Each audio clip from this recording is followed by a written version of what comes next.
Hey guys, I hope you all are enjoying this fall season and had a great Halloween. Now, on to Christmas.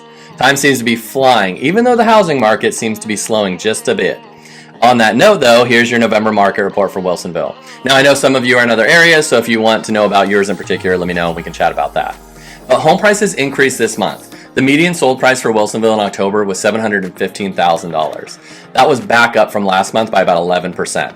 Though this increase is great news for you sellers, current inflation and rate increases are affecting the buying power of buyers. Overall though, the market in Wilsonville is still going well as there's still low inventory.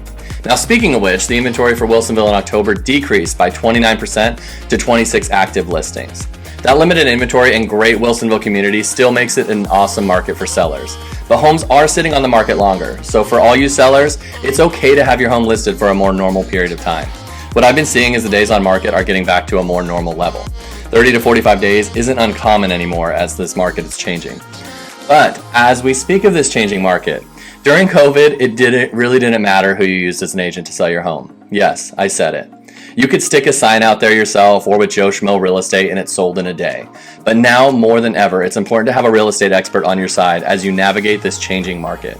The real estate agent will make the difference in getting you the highest return on your home or getting the best deal on a home as a buyer. So now isn't the time to save on a discount broker. You get what you pay for in this market. It's just food for thought. But the median days on market for Wilsonville was 13. As I was saying, home sales are still good here, and 13 days is really low. However, it's taking a little more patience and a good marketing to get your home to the most people.